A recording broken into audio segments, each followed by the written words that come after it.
Hi everyone, it's 𝗕𝗂𝘀𝗀𝗀𝗀 here. I'm super excited to chat with you today about planning out your 2021 marketing calendar. This is a process that I've used that allows me and my clients and the people who implement it to be sure that we actually achieve the goals that we set out to, because we've created a plan in place that allows us kind of like a roadmap to stay on track. So let's dive into the content.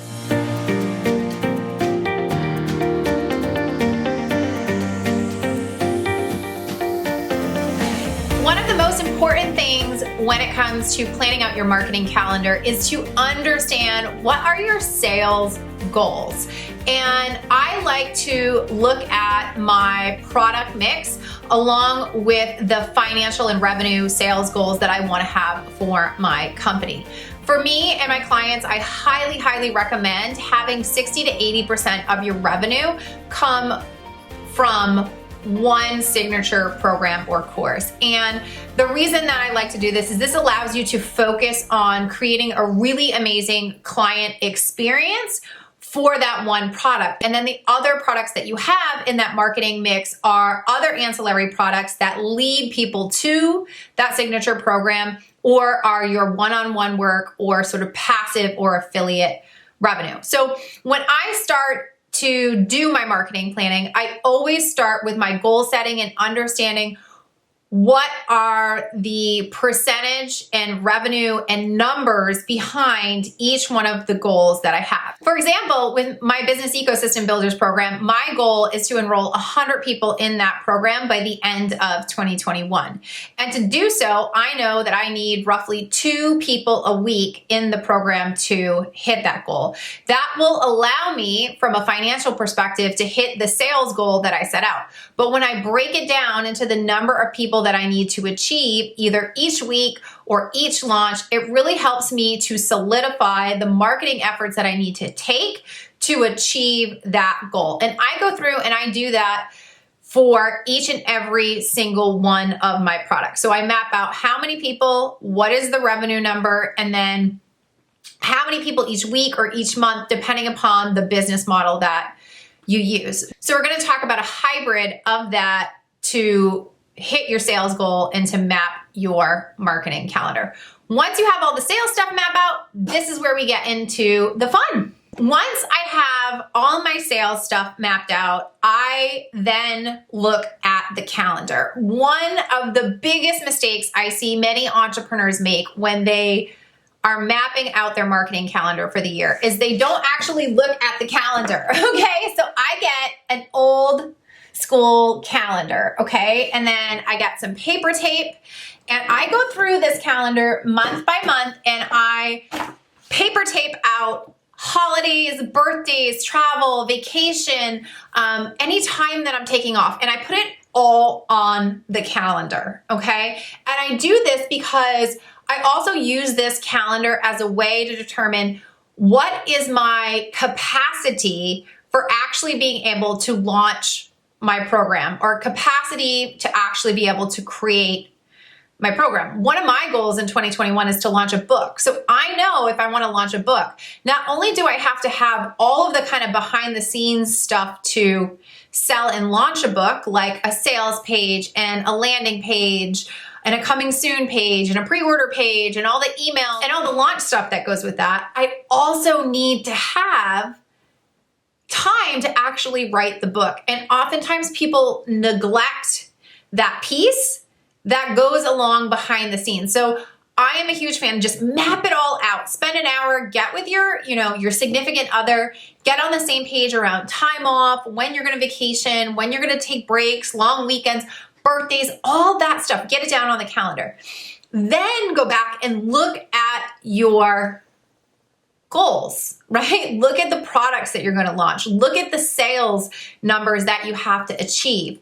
And then start to pick 4 to 6 to 8 different periods of promotion in your business. Now, when I'm talking about of promotion in your business, I mean a week to 2 weeks where you are heavily marketing one particular product. This could be a 𝗕𝗂𝗶𝗹𝗶𝗀𝗀 PLC123 product launch style formula.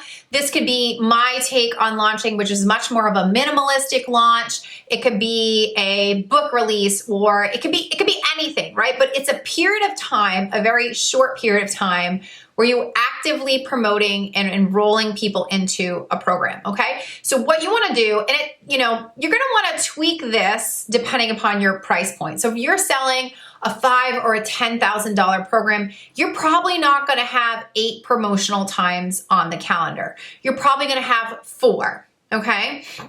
If you're selling a product that's a membership site that is $99 a month, you're probably gonna have closer to 8. Now, I'm not suggesting you launch the same thing every single time. However, it's important just to understand that those weeks when you're launching something are really, really intense. So when you can position those weeks around planned time off in your calendar, or around when you're coming back from something, or when, whatever, right? Like if you have a holiday, you don't want to plan a launch during that week. So you want to be smart about when you put these promotional times on the calendar. And if you can get all your stuff on the calendar, it really, really helps you to pick and choose those weeks. Now, like I said, you want to have 4 to 8 different times for promotion on the calendar. And I always grab like one particular color and do all my promotional stuff in that same color, because I also want to be mindful in the weeks leading up to that, there is a lot of work that needs to be done, because not only do you have to do all the behind the scenes stuff, you also have to do the front facing stuff where you're actually giving value to the audience to get them set up for the promotion that you're about to do. And those two things happen like one stacked on top of the other. So it's important in the weeks leading up to that, also known as the pre-launch, you want to have some space for yourself to actually be able to get work done. And then on the flip side, you want to have a little bit of space, right? You want to have some space behind the scenes to also decompress from said launch, because it's an intense period of work over a short period of time, and you want to be able to have time to rest and relax after that as well. So grab a calendar. I always order mine I ordered all this stuff from Amazon. It cost me a whole $15, and you map all of that out. And it's a really, really easy way to get really, really organized in terms of planning your marketing calendar. So once you have the launch stuff on here, I then grab a different color, right? I put pre-launch stuff leading up to that, because the really important thing that most people underestimate when it comes to doing a launch is the weeks leading up to the launch, right? The launch week, you should have the majority of the work done, especially if you're launching a bigger program, say $200, $500, $1,000, anything, basically anything $500 and up. Most of the pre-work leading up to the launch, meaning the value-driven content, the list building, the getting the people on the coming soon page, really priming them for that launch, that happens in the weeks leading up to that. And so when I talk about mapping out these periods when you want to launch, you also want to look back, say 2 or 3 or 4 weeks, and see what's happening as you lead up to those points. So if, for example, you want to do a launch in January of 2021, ultimately, what you want to do is you want to backtrack 4 to 6 to 8 weeks before that and start seeding content that is going to handle the objections that happen during that launch. And so it becomes really, really easy when you have these planned launch promotional periods of time to then tie that into your content calendar for your social media and your email marketing and your macro content creation. And so those two things kind of play in balance with one another to ensure marketing calendar planning success. Now, that is the 10,000 foot view of how I plan out my marketing calendar. Now, one thing I will say is I will plan out each of those 4 to 8 promotional periods.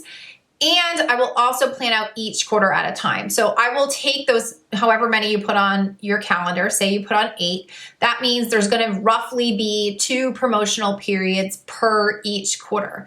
And I will do each quarter as well as I get to each quarter. So for example, I'm in the process right now of planning quarter 1 of 2021. And I will also have an understanding at a 10,000 foot view of what I want to do in Q2, Q3, and Q4, but I don't do those micro level details until I get to the month before. Make sense?